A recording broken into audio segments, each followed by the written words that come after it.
तो गाइस आज मैं ग्रैंड टूरिस्मो मूवी को एक्सप्लेन करने वाला हूँ और गाइस इस मूवी की कहानी ट्रू स्टोरी पे बेस्ड है। तो मूवी शुरू होती है कार्डिफ शहर से, जहाँ हम जेन नाम के लड़के को देखते हैं और जेन को कार्स और रेसिंग करना बहुत पसंद है। फिर जेन एक बॉक्स में से नई व्हील निकालता है और उसे अपने कंप्यूटर सेटअप पे लगाता है। फिर जेन के डैड स्टीव वहाँ आते हैं और जेन से कहते हैं, क्या तुम बाहर चलकर तुम्हारे छोटे भाई और मेरे साथ फुटबॉल खेलना चाहोगे? जेन कहता नहीं, मैं यहीं पे ठीक हूँ। स्टीव कहते हैं, बेटा आज नहीं तो कल तुम्हें रूम से बाहर निकलना ही पड़ेगा। अपने छोटे भाई से कुछ सीखो और तुम जितना समय वीडियो गेम में बर्बाद करते हो उतना समय तुम्हें कुछ फिजिकल एक्टिविटी करनी चाहिए। और वो वहाँ से चले जाते हैं। उसके बाद जेन ग्रैंड टूरिस्मो गेम में अपनी कार सिलेक्ट करता है। फिर वो रेस शुरू करता है। उसके बाद सीन शिफ्ट होता है और हम टोक्यो शहर को देखते हैं और हम वहाँ डैनी मोर नाम के आदमी को देखते हैं जो कि निशान कार की मार्केटिंग करता है। फिर डैनी निशान कंपनी आता है। फिर डैनी की वहाँ मीटिंग चालू होती है और वो कहता है, यह है यामाचू काजिनोरी जिन्होंने ग्रैंड टूरिस्मो गेम बनाया है। वो रेसिंग गेम इतना अच्छा है जो कि 80 मिलियन क्रिएटर्स के लिए रेसिंग के लिए प्यार को बढ़ाया है और ये गेम बिल्कुल रियल दिखता है। उन्होंने दुनिया के सबसे मशहूर रेस ट्रैक को उस गेम में बिल्कुल रियल करके डाला है। उन्होंने ये गेम को बिल्कुल बारीकी से बनाया है। और मैं जब यहाँ निशान में आया था तब मेरा यह काम था उन लोगों को कॉल करना जो कार की किस्त नहीं भरते थे और हमें ग्रैंड टूरिस्मो प्लेयर्स के पास पहुंचना पड़ेगा। एक आदमी कहता है, तो आपके साथ हम ये कैसे करेंगे? डैनी कहता है, हम रखेंगे एक क्रिएटर कॉन्टेस्ट जिसमें बेस्ट वीडियो गेम प्लेयर को मौका मिलेगा प्रोफेशनल रेसिंग के कॉम्पिटिशन में हिस्सा लेने का। और कैसा रहेगा, हम एक वर्चुअल दुनिया से ड्राइवर ले और उसे एक रेस कार के अंदर पहुंचा दे और रेस ट्रैक पे ले जाकर बना दे उसे एक चैंपियन। और इससे हर छोटे प्लेयर का रेसर बनने का सपना पूरा हो सकता है। उसके बाद डैनी मीटिंग खत्म करके वहाँ से जाता है। फिर एक आदमी वहाँ आता है और कहता है, क्या आपको वाकई लगता है इनमें से कोई प्लेयर रेस करना चाहेगा? और ये आप भी जानते हैं, कार में बैठने के बाद किसी को भी चोट है तो उसकी जिम्मेदारी हमारी होगी। और बोर्ड ने आपकी इस प्रोग्रामिंग के लिए मंजूरी दे दी है, पर एक शर्त पर, आपको एक सर्टिफाइड चीफ इंजीनियर चाहिए जो कहे ये सेफ है और इसमें कोई गलती नहीं होगी। डैनी कहता है, ठीक है, मैं उसे जरूर ले आऊंगा। फिर डैनी ये सब सुनकर खुश होता है। फिर डैनी सभी इंजीनियर को कॉल करता है पर कोई भी उसका साथ देने के लिए तैयार नहीं होता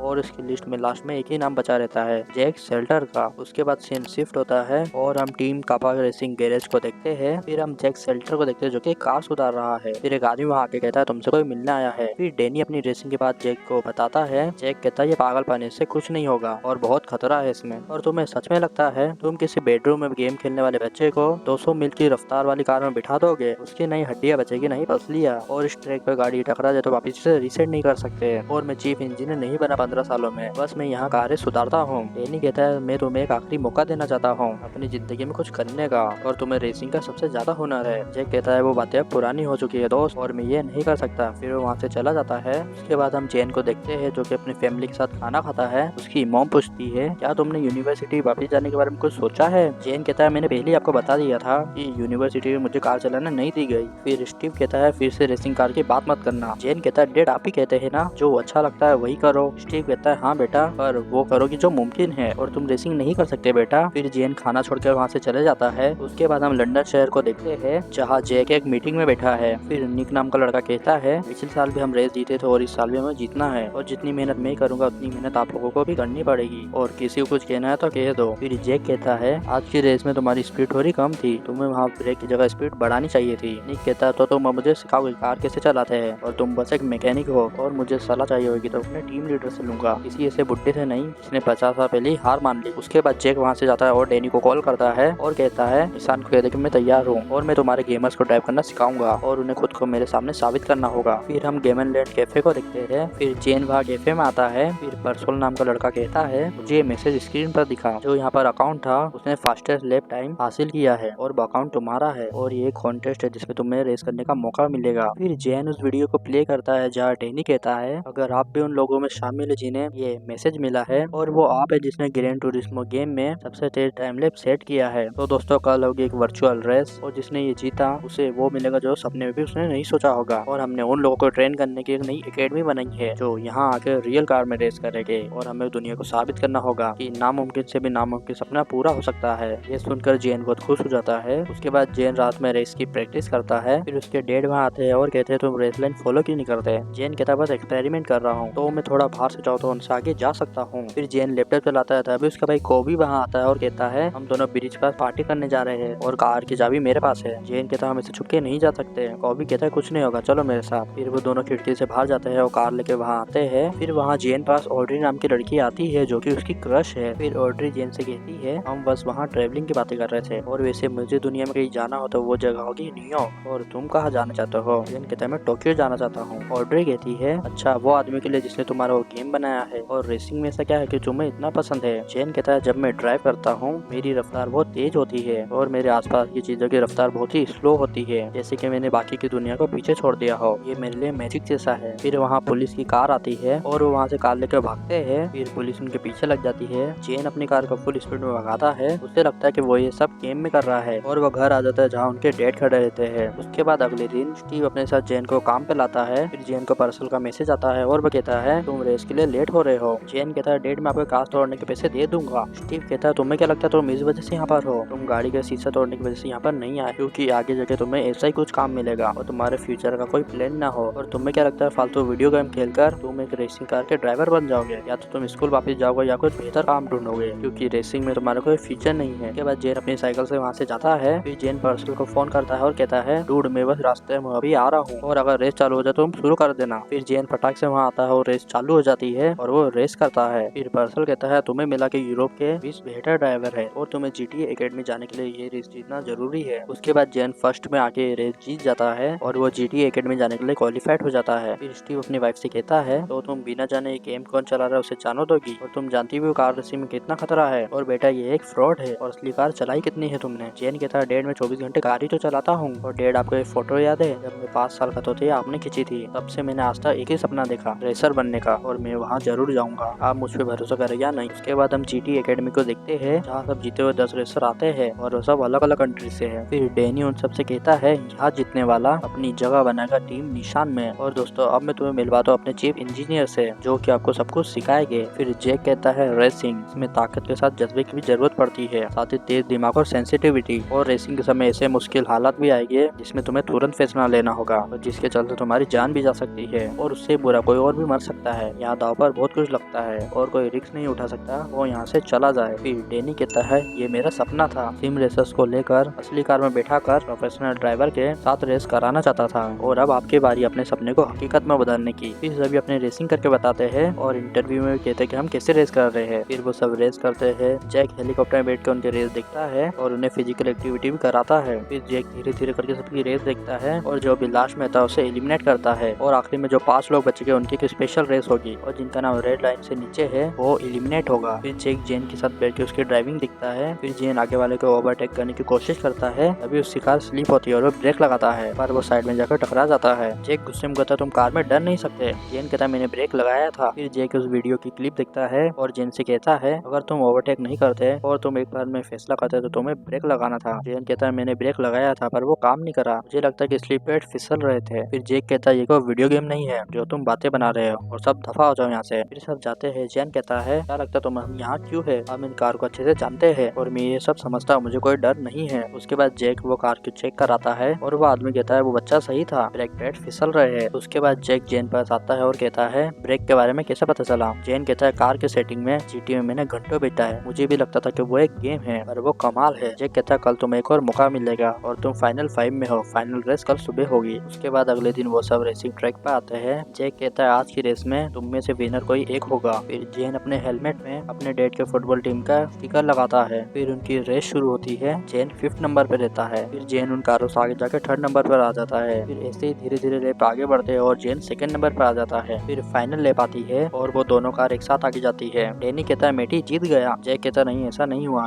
प्लेबैक देखते हैं। फिर वो प्लेबैक देखते हैं और देखते हैं कि जेन की कार आगे थी, मतलब जेन ही रेस जीत गया। वो ये सुन के बहुत खुश होता है। उसके बाद जेन अपनी मॉम को कॉल करता है और कहता है मॉम में GTA एकेडमी का विनर बन गया और आप ये खुशखबरी डैड को भी दे देना। फिर वो दोनों जेन को जेट से दूसरे शहर ले जा रहे हैं। फिर डैनी कहता है तुम्हें एक रेसिंग लाइसेंस चाहिए होगा, तो हम शुरुआत करेंगे यूरोपियन सीरीज से। तुम्हें पूरी सीरीज की कोई सी भी रेस में 4th या उससे आगे आना है तो तुम्हें FIA लाइसेंस मिल जाएगा और जब तुम्हें वो लाइसेंस मिलेगा निशान तुम्हें कॉन्ट्रैक्ट दे देगा और वहाँ रेस गेमर के साथ नहीं होगी, वहाँ पर सब प्रोफेशनल रेसर होंगे और वहाँ पर कोई भी तुम्हारा साथ देने वाला नहीं होगा और वहाँ किसी भी चीज का कुछ भी फीडबैक हो वो तुम मुझे बताओगे। फिर जैक दूसरी जगह जाके सो जाता है। डैनी कहता है पता है जैक एक कमाल का रेसर था, वो अपनी पीढ़ी के बेस्ट अमेरिकन रेसर में से एक था पर उसने हार मान ली और उसने ऐसा क्यों करा वो तुम्हें खुद ही बताएगा। उसके बाद वो वियना शहर पहुंच जाते हैं। फिर अगले दिन जैक अपने ड्रेस पहन के रेस के लिए तैयार हो जाता है और वो अपना फेवरेट म्यूजिक सुनता है जिससे उसे रिलैक्स मिलता है। फिर जैक वहाँ आता है और कहता है मैं तुम्हारे साथ हर वक्त रेडियो में बात करते रहूंगा तो तुम रेस अच्छे से कर लोगे और तुम ये कर सकते हो। फिर उनकी रेस चालू हो जाती है। जैक कहता कहता है वो गोल्डन कार वाली कापा से बच के रहना। फिर जेन की पोजीशन 9th नंबर पे रहती है। फिर जेन कापा से आगे जाके 4th प्लेस पे आ जाता है। फिर कापा आगे जाके गाड़ी से जेन को टक्कर मार देता है और जेन रेसिंग ट्रैक से बाहर आ जाता है और ये रेस कापा जीत जाता है। और जेन इस बार 4th नंबर पे भी नहीं आ पाता, वो 27 प्लेस पे रहता है। फिर डेनी जेन पास आता है और कहता है शुरुआत ठीक ठाक थी और अब इस सीजन में 6 और इवेंट बचे हैं, हम क्वालिफाई कर लेंगे। उसके बाद अगली रेस का दिन आ जाता है और जेन 23 प्लेस पे आता है। फिर अगली रेस इटली में रहती है और इस रेस में भी जेन नहीं जीत पाता। ऐसी करके वो हर रेस में 4th नंबर से पीछे रहता है। फिर दुबई में लास्ट रेस का दिन आ जाता है। फिर जेन की लास्ट रेस शुरू होती है। फिर जेन कापा से आगे जाके 4th प्लेस पे आ जाता है। फिर कापा फुल स्पीड से आगे जाता है और वो एक कार से टकरा जाता है और कापा की कार का टायर जोर से आके जेन की कार में लग जाता है। फिर कापा का एम्बुलेंस ले जाती है और जेन 4th प्लेस पे आके रेस जीत जाता है, मतलब कि उसे FIA लाइसेंस मिल जाएगा। फिर रात में जैक जेन से कहता है तो आज तो तुमने सबकी बोलती बंद कर दी और तुम्हारे अंदर रेसिंग करने की वो क्वालिटी है, और क्या तुमने वो चीज महसूस करी? वो पल जब वक्त थम जाता है, कार तुम्हारे इशारों पे चलने लगती है। फिर जेन कहता है तो आप इसमें पुराने गाने सुनते हो और इसका जो नया मॉडल है उसमें ज्यादा गाने आते हैं। जैक कहता है तो तुम साइनिंग इवेंट में उस लड़की को बुला रहे हो, इसकी फोटो तुम अपने मोबाइल में देखते रहते हो। फिर जेन कहता है डेनी बता रहा था आप एक कमाल का ड्राइवर थे और आपका फेवरेट ट्रैक कौन सा था? जैक कहता ले मान, उसका कोई टक्कर नहीं, वो एक परफेक्ट ट्रैक है असली इम्तिहान की जगह पर, मुझसे वहाँ पर रेस नहीं हो पाई। फिर वहाँ जेन पास एक लड़की आती है और कहती है तुम वही हो ना जिसने रेस जीती, मुझे तुम्हारा ऑटोग्राफ मिल सकता है? फिर जेन उन्हें ऑटोग्राफ देता है। उसके बाद जेन ऑड्री को कॉल करता है और उससे कहता है मैं उसी रात के बारे में सोच रहा था, काश हमें वहाँ और वक्त मिल पाता। ऑड्री कहती है जेन हमारे पास वक्त ही वक्त है, बताओ अब कहाँ आना है? फिर हम टोक्यो शहर को देखते हैं जहाँ जेन आया है और उसका सपना था यहाँ आने का। फिर जेन निशान कंपनी आके उस आदमी से मिलता है जिसने ग्रैंड टूरिज्मो गेम बनाया है। फिर डेनी कहता है तुम एक प्रोफेशनल ड्राइवर का कॉन्ट्रैक्ट साइन करने के बाद तुम न सिर्फ बाकी गेमर को बल्कि हर बच्चे को ये दिखाओगे कि कुछ भी करना मुमकिन है, और वेलकम टू टीम निशान। फिर ऑड्री वहाँ आती है और जेन उससे मिलता है। फिर सब जेन का इंटरव्यू लेते हैं। उसके बाद वो दोनों टोक्यो शहर घूमने आते हैं। फिर जेन वहाँ एक म्यूजिक प्लेयर देखता है और वो जैक के लिए खरीद लेता है। फिर वो दोनों क्लब में आते हैं और जेन ऑड्री को किस करता है। उसके बाद हम न्यू बर्लिन शहर को देखते हैं जहाँ आज रेस होने वाली है। फिर जेन जैक को गिफ्ट देता है और कहता है आप इसे बाद में खोलना। फिर जेन रेसिंग ट्रैक पे आता है। फिर उनकी रेस शुरू होती है और ये रेस जेन के मॉम डैड भी देख रहे हैं। जेन ये रेस बहुत अच्छी तरीके से करता है। फिर जेन कापा कार के आगे जाता है और आगे एक थोड़ा चढ़ा हुआ रास्ता रहता है। जेन फुल स्पीड में जाता है और कार खड़ी हो जाती है और जेन का एक्सीडेंट हो जाता है। उसकी मॉम ये देख कर रोती है। फिर जेन को एम्बुलेंस ले जाती है। उसके बाद जेन को हॉस्पिटल में भर्ती करते हैं। फिर जेन की आँख खुलती है और वो जैक से पूछता है वहाँ हुआ क्या था? जैक कहता किसी को कुछ नहीं हुआ, वो बस एक बुरा एक्सीडेंट था। जेन कहता है मुझे बताओ किसी को कुछ हुआ तो नहीं? जैक कहता है हाँ एक रेस देखने वाला मर गया है और इसमें तुम्हारी कोई गलती नहीं है, बस वो एक एक्सीडेंट था। जेन रोते हुए कहता है ये सब मेरी वजह से हुआ है, गाड़ी मैं चला रहा था। फिर जेन अपनी मॉम से बात करता है। उसकी मॉम कहती है हॉस्पिटल वाले ने तुम्हें डिस्चार्ज कर दिया है, अब प्लीज हमें तुम्हारे पास आने दो और बेटा इसमें तुम्हारी गलती नहीं थी। फिर हम जैक को देखते हैं जो कि जेन का गिफ्ट खोलता है और उसमें वो म्यूजिक प्लेयर रहता है। फिर जैक जेन को उसकी एक्सीडेंट वाली जगह पे लाता है और कहता है तुमने मुझसे पूछा था लेमन में क्या हुआ? मेरा एक्सीडेंट हुआ था, मेरी गाड़ी ने 3 बार पलटी मारी और उसमें आग लग गई थी, पर मैं बच गया और उसके बाद मैंने कभी रेस में कभी भाग नहीं लिया और मेरी हिम्मत टूट गई थी और मैंने ये जानने का मौका छोड़ दिया कि मैं कितना अच्छा बन सकता था, क्योंकि मैंने हार मान ली थी और मैंने इसी सच के साथ जिंदगी बिता दी। तुम चाहो तो ये सब छोड़ सकते हो और सभी यही करते हैं, पर तुम उन सब में नहीं आते। मेरा मानना है तुम बेस्ट बन सकते हो। अगर तुम्हें खुद को साबित करना एक ड्राइवर बनना है, वापस ट्रैक पे जाके अभी शुरू करना होगा, क्योंकि आज नहीं कर पाए तो कभी नहीं कर पाओगे और वो हादसा तुम्हारी पहचान नहीं छीन सकता, और लेप पूरा करो। फिर जेक उसे कार की चाबी देता है। उसके बाद जेन वापस कार चलाता है। फिर हम डेनी को देखते हैं जो कहता है रेसिंग कमीशन ने अपना फैसला ले लिया है और अच्छी खबर है कि तुम क्लियर हो, और बुरी खबर ये है कापा और दूसरे लड़कों ने ट्विटर पे कहा है कि तुम्हारा लाइसेंस वापस लिया जाए। वो दूसरी टीम भी यही चाहती है, इसलिए वो हम पे केस कर रहे हैं और निशान उस टीम को बंद करना चाहता है। तो